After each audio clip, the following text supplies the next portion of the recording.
This single decision changed the course of the entire war, and most people have never heard about it. In this video, I'll reveal the secret order that almost ended a general's career but saved thousands of American lives. Stay tuned. It was June 1944. The American Army was preparing for the largest invasion in human history. General Eisenhower and his team were planning Operation Overlord, what we know today as D-Day. But there was a problem. The Germans knew an invasion was coming. They had fortified the entire coast of France with millions of soldiers and weapons. The Allies needed a way to deceive the enemy.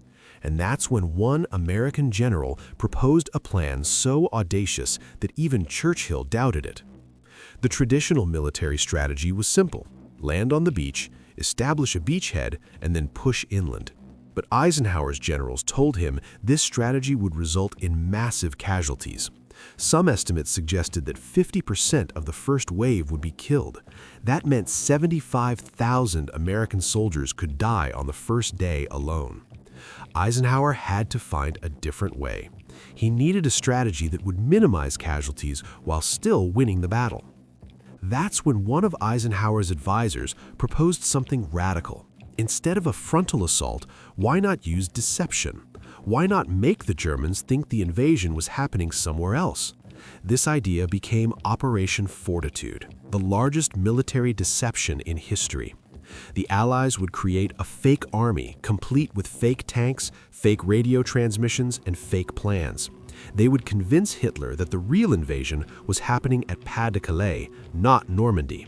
Hitler would keep his best troops waiting for an invasion that would never come. But the risk was enormous.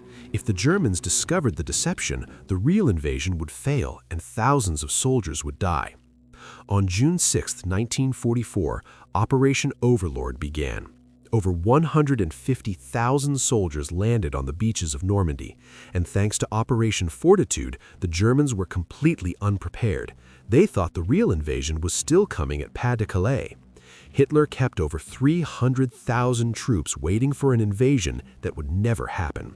The deception worked perfectly. The American soldiers faced less resistance than expected. Yes, there were still casualties. Over 6,000 American soldiers died on D-Day, but it was far less than the 75,000 that had been predicted. Because of this decision, the Allies were able to establish a beachhead and begin their advance into Europe. Within a month, they had liberated France. Within a year, they had defeated Nazi Germany. Military historians agree that Operation Fortitude and the deception strategy saved tens of thousands of American lives. It proved that sometimes strategy and intelligence are more powerful than brute force. This decision teaches us something important. Sometimes the best strategy is not the obvious one.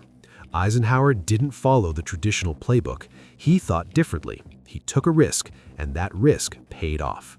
In today's world, whether in business, sports, or life, the people who think differently are the ones who succeed. They don't follow the crowd. They find a better way. If you want to understand the decisions that shaped the modern world, subscribe to WW2 Shadow and turn on notifications. And here's my question for you. Do you think this decision was the right one? Was it ethical to use deception to save lives? Leave your answer in the comments below. I read every single comment, and I'd love to hear your perspective. Thank you for watching, and I'll see you in the next video.